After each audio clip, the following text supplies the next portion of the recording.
तो नमस्कार दोस्तों, स्वागत है आपका स्पार्क स्टडी पॉइंट में। आज की वीडियो में हम बात करने वाले हैं हिस्ट्री के इम्पोर्टेंट जो ऑब्जेक्टिव पूछे जाते हैं बोर्ड्स में, परीक्षाओं में, उसके बारे में।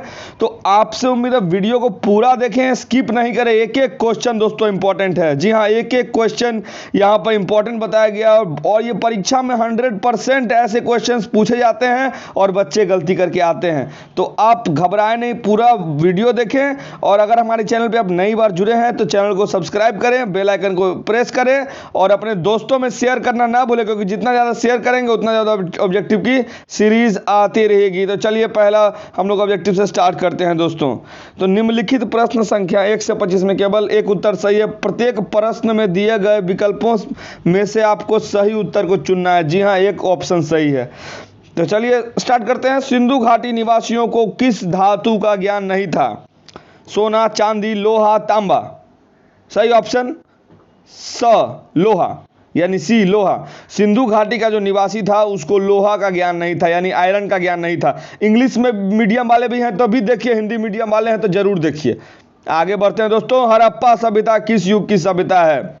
जी हाँ दोस्तों, लौह युग, कांस्य युग, अ और ब दोनों इनमें से कोई नहीं। दोस्तों क्या होगा ऑप्शन? कमेंट करिए, बताइए।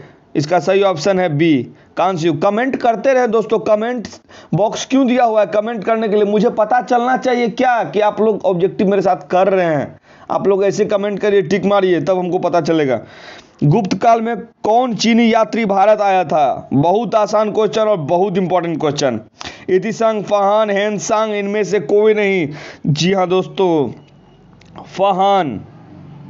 समझ गए? फाहयान। आगे बढ़ते हैं दोस्तों। इंडिका के लेखक कौन है?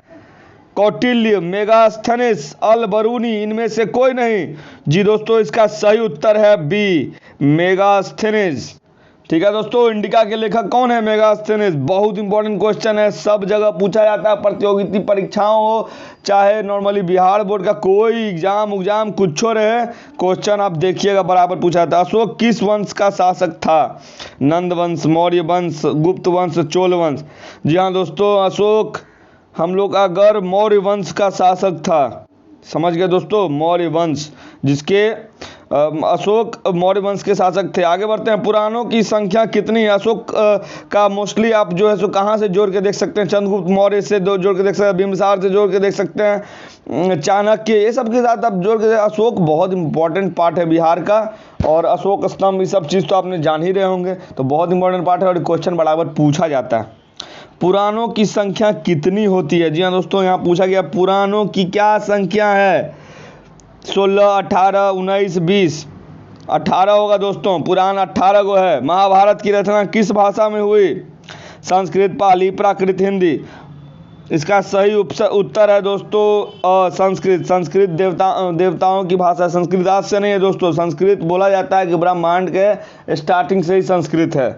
समझ गया? सभी जो लैंग्वेज हैं वो संस्कृत से ही आए हैं। हमें यहाँ भारतीय होने पर गर्व होना चाहिए। हमारे लैंग्वेज संस्कृत से ही सभी के लैंग्वेज आए हैं। जैसे बताते हैं आपको, एक है मातृ वर्ड, हम लोग हिंदी में माता बोलते हैं, उसमें भी मौ आ गया। इंग्लिश में मदर बोलते हैं। देखिए, सब संस्कृत से ही आया हुआ है, संस्कृत से ही आया हुआ है। आगे बढ़ते हैं, 8 नंबर की ओर आते हैं। श्वेतांबर और दिगंबर का संबंध किस धर्म से है? जी हाँ, हम सभी जानते हैं श्वेतांबर और दिगंबर जैन धर्म में होते हैं। जैन। त्रिपिटक संबंध साहित्य का संबंध है। त्रिपिटक जैन धर्म से, बौद्ध धर्म से, शैव धर्म से, वैष्णव धर्म से। जी दोस्तों, इसका जो सही उत्तर है वो है बौद्ध धर्म से।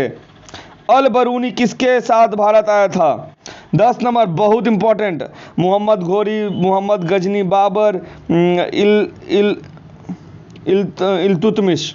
इसका जो सही ऑप्शन है दोस्तों वो है स, बाबर। अल बरूनी बाबर के साथ भारत आया था। 11 नंबर की ओर बढ़ते हैं। इब्न बतूता ने अपनी यात्रा का विवरण किस भाषा में लिखा है? गाना सुने हैं, इब्न बतूता बगल में जूता, यही वाला सीन है। तो इसका क्या है कि अरबी, उर्दू, अंग्रेजी, अरबी। इसका जो सही ऑप्शन है दोस्तों वो है बी, उर्दू। इब्न बतूता गाना है, मैं पता नहीं मुझे गाना सही बोल रहा हूँ कि नहीं, लेकिन ऐसा गाना बना हुआ है। आप चाहें तो गाना जाके सुन सकते हैं, डिस्क्रिप्शन में गाना का लिंक भी दे दूंगा।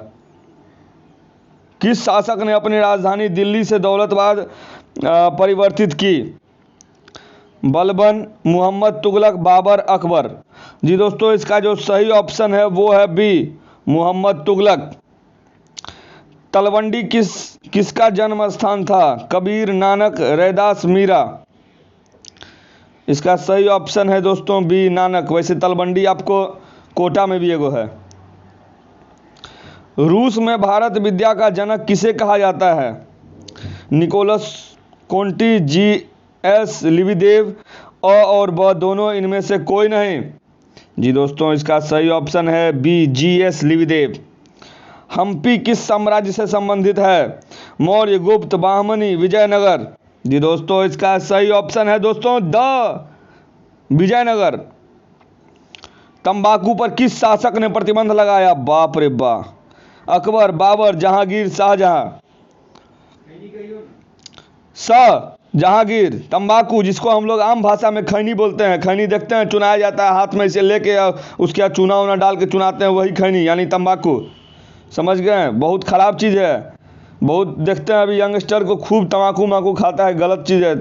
बहुत इससे बीमारी कैंसर उनसर कर्क रोग होने का चांसेस रहता है दोस्तों। मत खाइएगा खैनी उनी कभी गलती से भी। आईने अकबरी कितने भागों में विकसित है? 2, 3, 4, 5। इसका जो सही ऑप्शन है दोस्तों वो है 4। आईने अकबरी 4 भाग में विभक्त है। दिन इलाही संबंधित है। जानते हैं दोस्तों, दिन इलाही महान शासक जो अकबर थे उनसे संबंधित है।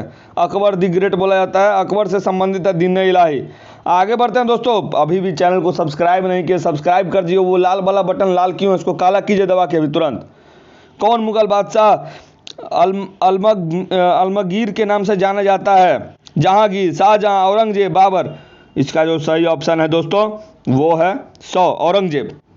औरंगजेब जो है सो आलमगीर के नाम से जाना जाता है। अकबरनामा की रचना किसने की? अमीर खुसरो, अलबरूनी, इब्न बतूता, अबुल फजल। इसका जो सही ऑप्शन है दोस्तों वो है द अबुल फजल। अकबरनामा।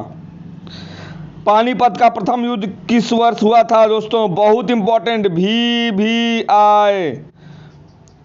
पानीपत का युद्ध किस वर्ष हुआ था? 1509, 1526, 1556, 1761। इसका जो सही उत्तर है दोस्तों वो है ब 1526। दामिनी इनको क्या है? भूभाग, उपाधि, तलवार, इनमें से कोई नहीं। इसका जो सही ऑप्शन है दोस्तों वो है अ भूभाग। आगे बढ़ते हैं दोस्तों। 23 नंबर की ओर आते हैं हम लोग। स्थायी बंदोबस्त संबंधित है। स्थायी बंदोबस्त कहाँ संबंधित है? वॉरेन होस्टंग से, लिंकन से, रिपेन से, कार्नवालिस से स्थायी बंदोबस्त जो है वो संबंधित है। दोस्तों चैनल को सब्सक्राइब कीजिए, अभी तक वो रेड बटन को काला हो जाना चाहिए दोस्तों, और कर दिए हैं तो बेल आइकन को जरूर दबा दीजिए एक बार। जब वीडियो आएगा आपको सबसे पहले मैसेज गिर जाएगा यहाँ पे। खोला थोड़ा देर लगेगा, 10 मिनट खोल के देख लीजिएगा। एक बार ऑब्जेक्टिव देख लें, परीक्षा में टिक मारने में क्या है। 24 नंबर। पुर्तगालियों ने गोवा पर कब अधिकार किया था? पुर्तगाली। Vasco da Gama. गाना सुने हैं? Vasco da Gama went with his mama to the drama with his pyjama. समझ गए? तो पुर्तगालियों ने गोवा पर कब अधिकार किया था? 1509, 1510, 1512, 1515। जी दोस्तों इसका सही उत्तर है 1510। आप लोग गोवा तो जान ही रहे होंगे दोस्तों, बैचलर हैं, गोवा नहीं जानिएगा ऐसा हो सकता है। 25 नंबर। बंगाल विभाजन की घोषणा किस वर्ष हुई?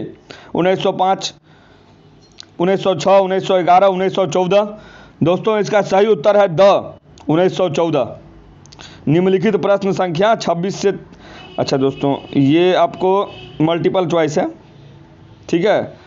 ये 5 नंबर वाली है, ये मैं नेक्स्ट वीडियो में करवाऊंगा। अभी तक के लिए इतना ही। चलिए जय हिंद, वंदे मातरम। मिलते हैं अगले वीडियो में। चैनल को सब्सक्राइब कीजिए और दोस्तों में जरूर कम से कम पर आप बच्चा 10 दोस्तों में शेयर करें इसको, तभी आगे जो है तो ऑब्जेक्टिव की सीरीज श्रृंखला में अल्ट्रा फास्ट एकदम jet rocket boost bullet train की रफ्तार से मैं लाऊंगा आप लोग के लिए। एक बार देखिएगा दिमाग में एकदम अट जाएगा, सेट हो जाएगा। ऑब्जेक्टिव क्या है दोस्तों, एक बार आप दिमाग में, हिस्ट्री बदलता नहीं ना, हिस्ट्री तो सेम रहता है, और दूसरा सब्जेक्ट में मान लीजिए न्यूमेरिकल रहता है, सॉल्व करना पड़ता है, उसमें भी बहुत ऑप्शन सेम ही रहते हैं। लेकिन हिस्ट्री में क्या है, जो बोल दिया अकबरनामा का कौन किया तो फलना किया तो उसी का रहेगा। कौन भारत आया था तो फलना आया था वो आया। कौन इस पर अधिकार किया तो फलानमा किया तो तो वही हो गया। तो वो सब फिक्स रहता है, इसीलिए आप ऑब्जेक्टिव जितना देखिएगा ना उतना ज़्यादा आपका दिमाग विकसित करेगा। चलिए दोस्तों, जय हिंद, वंदे मातरम। मिलते हैं अगले वीडियो में। भारत माता की जय।